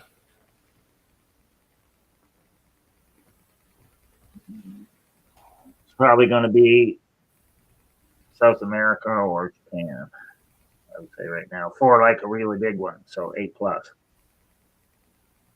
Like we may get 7s in other spots, Right. but if you're looking for really big ones, I would say Peru to Chile and probably Nankai Trough. Those are probably the two I would say they're like 8 plusers. They're both going to happen. I don't think it's Not powerful. one or the other. enough They're yet. both going to happen. Yeah, to do Cascadia or like say an 8 in southern San Andreas. You may get a 6, maybe, or maybe a 7. But I think that's not going to happen until you get like a bigger quake in South America based upon the historical stuff. Because usually when you get a really large quake, on the west coast, California, up through to Vancouver Island, you always have a bigger quake. In South America, and like Vancouver Island north, it seems you also have to have a really big one in the Caribbean. But see, you have PR and DR down there swarming. It's been swarming now for quite a while. So any one of those places could go big, just like that. So there could be. I'd say the most likely places for eights are probably Chile through Peru and Nankai Trough. And that goes back to the Myanmar big quake. Well, Because the Luke, you have other anything you times want to that happened, add before we close up shop here? I it think should take about a couple months before it happens. All right. Canuck has filled my brain full of all the new information. It's going to take me a day or two to digest it all. See the process. I'm sitting here going, fuck. Because I'm seeing what he's saying. I appreciate You know. the wealth of knowledge that you're willing to share with us, bud. It's Yeah. I learn something new every time. Mm. And the Virginia quakes and the Ohio quakes, there's another northwest to southeast one going there. But I'd have to trace it up into across Canada. And Yeah, isn't that the one that runs right through the center of Manitoba? yeah, it would go up that way at the angle that it's like. And then I found the fault, name of the fault that actually, where the Ohio ones are, it's a northwest to southeast fault. It's called Burning Springs Fault, and they added another one to it called Burning Springs Cambridge. And if you go right down that line, it goes right to the quake that happened in Virginia the other day too. So Okay. Ohio and Virginia are connected as well. So, and it's one that goes the opposite way, that fault, Right, so right. northwest, rather than the ones that are coming down northeast to southwest, because you have lineaments crossing over the other ones. So I never even went into detail on that. I was focusing on the one today, but I've been studying the Ohio and Virginia ones too, to try and figure out what they're doing. And I learned all the faults that go there. And some of them, the maps are hard to find, but I did find one.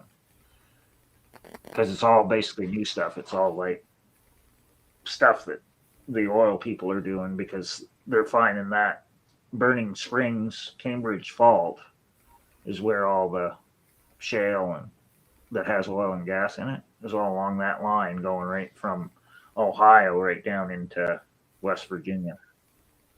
Because now they think that they're going to find all this other oil and gas stuff on that same line coming right down in West Virginia and into Virginia. And then the Rome Trough Fault goes the other way. It's northeast to southwest. Well, But they now think where that is, and it comes down, and they talk about being they call it the Central Appalachian Basin. And they think that has oil and gas basically all the way from, New York State coming right down through there, all the way, I think they said, down into Kentucky. So basically, they found all these places where they can get more oil and gas. They just haven't found it yet.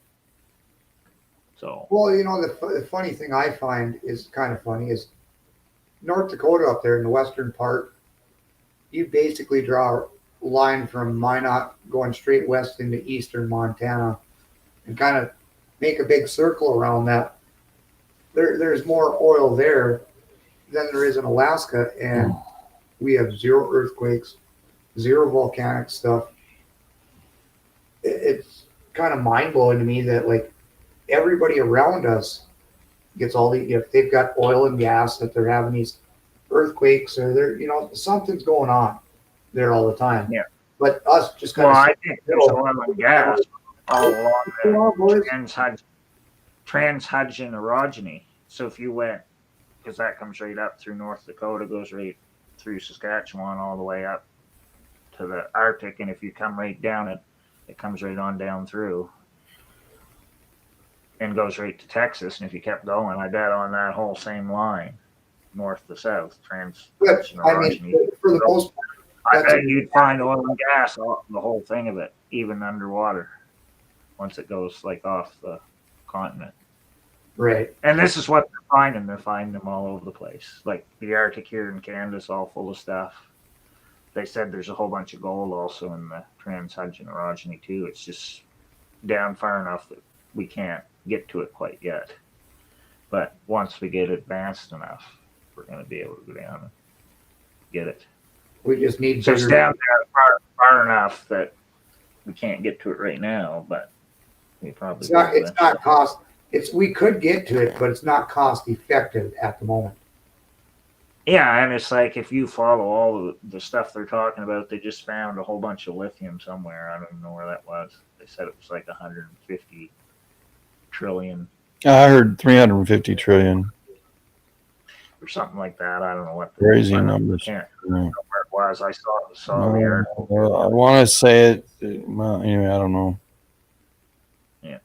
So they just keep finding more stuff all the time. And supposedly there's oil and gas off Monterey that's way bigger than Saudi Arabia. But California right now won't let them get it. Supposedly. What a surprise, That. California. There's a reason I don't live there. Well, and supposedly there's a whole bunch off Israel and Gaza now too. Which is why they're making all the deals. Saudi Arabia, Jordan, Israel. Netanyahu met with the Cyprus president or prime minister for 3 days because they're going to make pipelines and everything all right through to Greece and bypass Turkey altogether. So this is they were having meetings about this for 3 days. Here, just the last part of this week, because I went and found the press conference where the Cyprus president was talking with Netanyahu and talking about all this stuff that most everybody is like ignoring, right? Because all this other stuff that's going on, nobody's paying attention. And Syria just signed a deal with Turkey to provide power, water, energy. So you can see how it's all lining up. Oh yeah, and India is in on the thing with Israel, Jordan, Saudi Arabia, Greece as well. So they want a pipeline or whatever corridor of whatever all this stuff is that they're doing, going from India all the way right on through Israel to Greece. So they're putting all these pipelines or whatever this corridor of energy or whatever it is they're talking about is going to go right by Cyprus and then go towards like Crete and up into Greece. But I don't think they're paying too much attention to earthquakes. But it's supposed to be too close. We'll find out. Because they're building energy corridors. It's not going to work too good if you get a big earthquake. Yeah, I don't think he sleeps well, Flutter Girl. Hey, I know it's getting late. It's what 12? No, it's well past that. It's 12, 1 o'clock your time. Yeah, now it's 1:30. 124. 124. Oh my gosh. Well, Yeah. so do you have anything else you want to say there, dude? I think I've said everything I need to say tonight. All right. We appreciate you, Brother Canuck. Yeah, man. Yeah, because I would have had probably another 10 things where I had stuff. Okay, we'll do a part 2 to this. Next week, rabbit hole. Yeah. Got you covered, bud. We'll do it on Wednesday. All right. Okay, yeah. All right, bud. And unless something happens before then, who knows?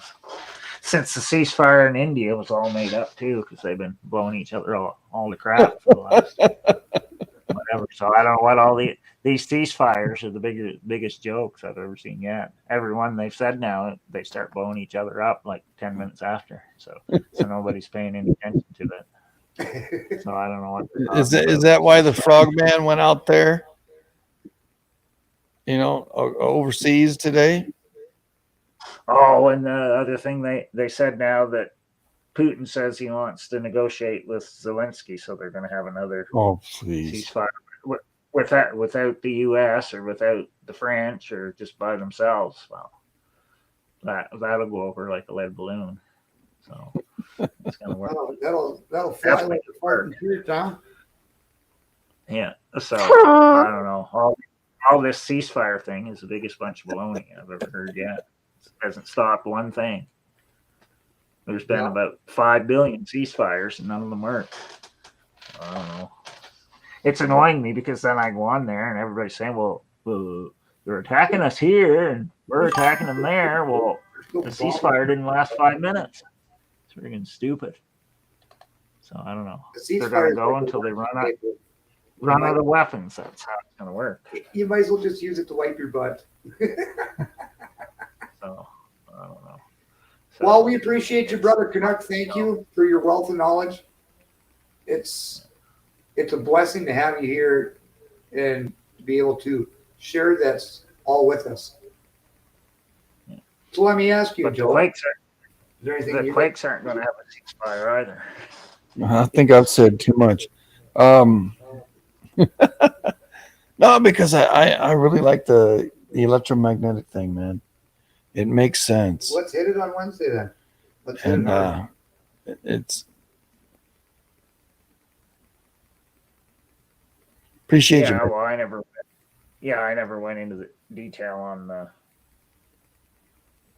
the other ones, Virginia. And Part 2, bud. Part 2 on Wednesday. Part 2. I think it'll be part 3.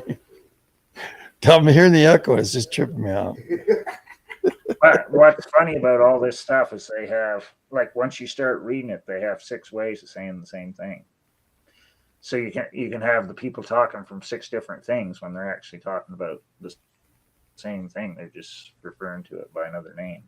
Yeah. Which is all righty like then. fault. Let's cut it off right here. It's already too much time. We can go on forever. I'm trying to keep it succinct, or else we get whatever. Good night, everybody. Love y'all. And remember, don't get none on you. Good night, everybody.